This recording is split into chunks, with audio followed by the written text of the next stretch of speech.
back to my channel. I'm Jody. I'm so happy that you are here. I am excited to talk to you about busting some myths about health. And this really comes down to knowing that you get to do health your way. And being that I've studied a ton of human design and took a lot of training in human design, I was so intrigued when I started to learn about it because I wanted to really dive into the realm of health and food and how that impacts us and how we can make food and health our own. And you can just decide to make it however you want, but human design really is like the secret keys and codes that just tell you how you're wired and then tell you how your energy works. And so we can look at our unique digestive profiles to show us how we best eat that allows our body to maximize digestion, okay? So let me preface it with this, and I'll probably have to do this on every human design video, but that's fine. So the idea behind effortless health is that you're in flow.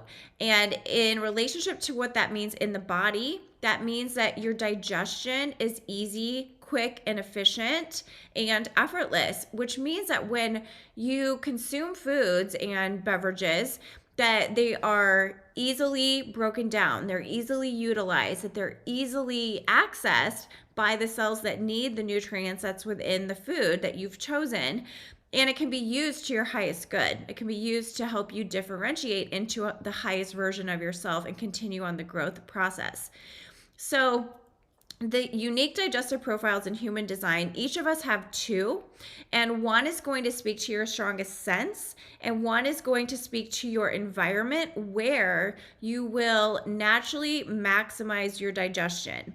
And again, in the human design world, maximizing your digestion is not just about food and what you eat, but it's about how you digest life. It's how you take in information, and that's why we often call food information in human design, and I love that. So we're going to talk about eating at night and finishing your meal by 7, finishing your meal by 8. And is this a myth? Is this the truth? And who is it actually the best to follow in terms of advice, or should you follow it at all? Okay.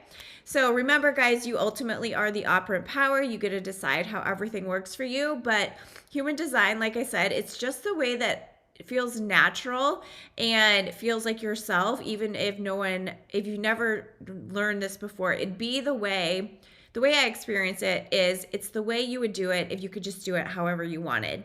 And sometimes we need something to give ourselves permission to just be ourselves and know that us being ourselves is actually the best way for us to be our healthiest selves. Okay, so eating late at night or finishing food by a certain time. Okay, I wanted to start with this one because I have evening eating or indirect light as one of my profiles. So in my opinion, this one and the opposite, daylight eating, which I'll go into in the next video, are probably the two that need the most tailoring around, like what the timing of food. Everybody else, it's not as big of a deal, okay? But if you're an indirect light person, what it means is that your brain is not turned on when it's bright light out, okay? And I just posted this on my Instagram story yesterday, or maybe it was 2 days ago. I put like human design freak moments.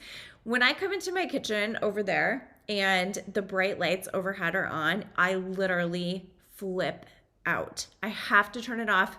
So what I do is I turn on the light that's over the kitchen table because it has a dimmer, but the main one doesn't. And my family's like, why are you eating in the dark? Why are you cooking in the dark? I'm like, it's not dark to me. The other light is wrong and bad and harsh and obtrusive. So, but there's a reason for this. I mean, I think a lot of people probably don't like bright fluorescent lights because they're just fake. But to an indirect light human, it's very harsh and it's like makes you cringe. So what this is telling you internally when you have indirect lighting is that your brain is going to be at its highest potential to take in information when the light is low, when the light is dim, when there's moody lighting, or after the sun begins to set. Okay, so in terms of health, in terms of food, the information here, the message, the takeaway is that you guys, me included, we are made to eat when it is lower lighting. That means most of our calorie intake should not be coming in the bright daytime hours, which is a lot of the time, right?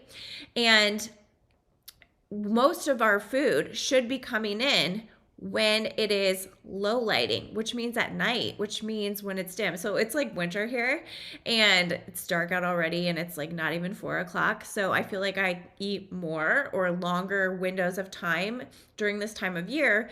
But it makes sense because my digestion is primed, it's on, it's efficient, it's quick when this environment is in place for me or you if you're indirect lighting. Now, if you don't have this, the light, the amount of sun, the mood lighting of the room, the restaurant has no impact on your digestion other than it's your preference.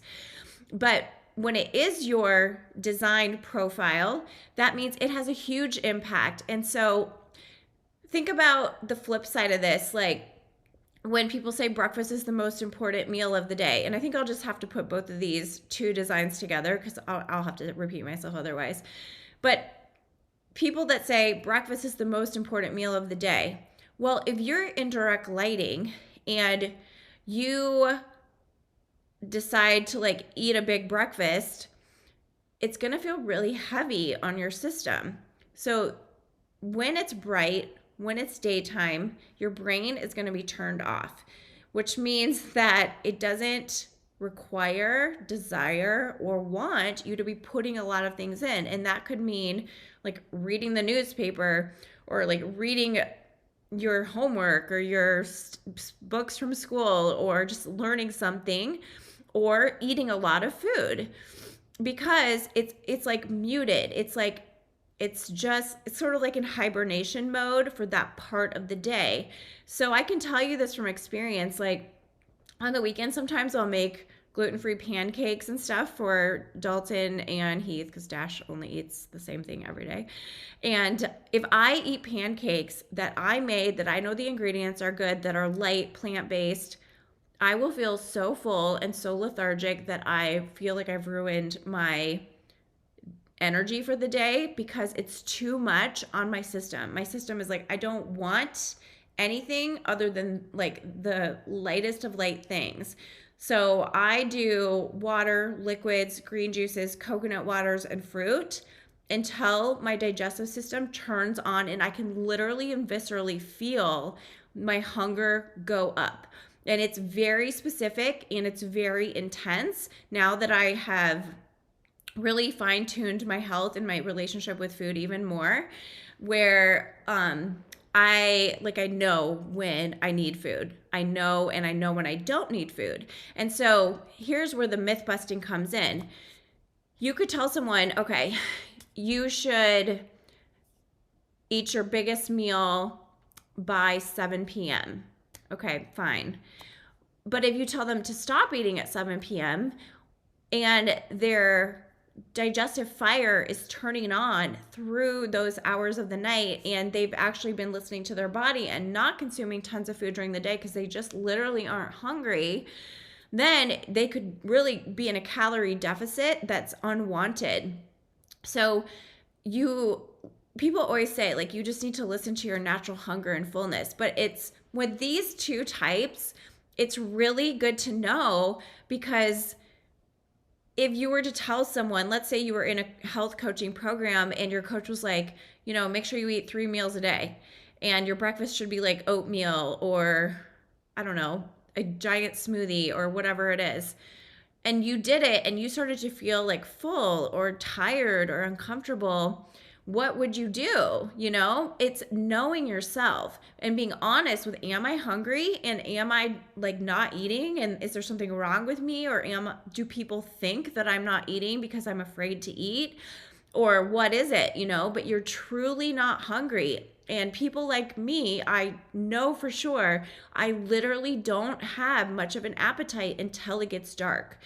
And when I was training for my marathon, I would run on Saturdays, my distance runs with my friends, and after our runs, which would be minimum usually 10 miles, sometimes 8 if we were like tapering, but it would usually be at least a 10-mile run, and then we would go to breakfast at this like grocery store, and I would get a yogurt and a granola bar and an apple and put them all together.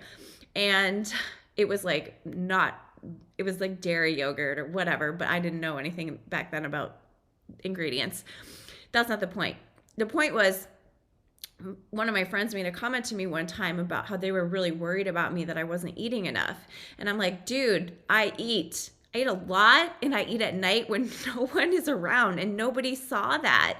And they assumed things about me, right? And so this is not to say like don't eat anything during the day at all. Like, you obviously honor your body, and people are going to be at different phases of their life, right? Maybe you're pregnant, maybe you're postpartum, maybe you're breastfeeding, maybe you're training for something, maybe, you know, maybe you're not.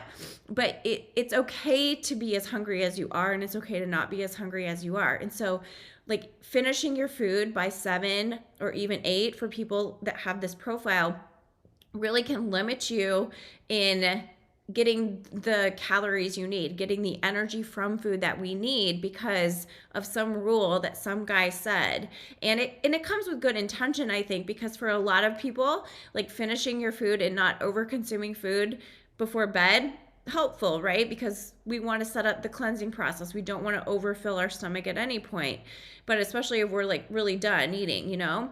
And there's more to say about that, but that one condition, that one health rule totally misses the mark if you are an indirect lighting profile.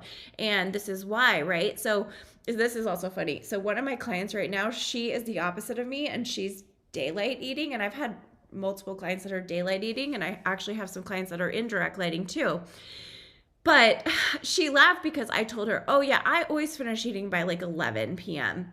And like no health guru is going to go out there and say like, oh yeah, make sure you just finish eating your meals by 11 p.m. and that will set you up for the best health, right?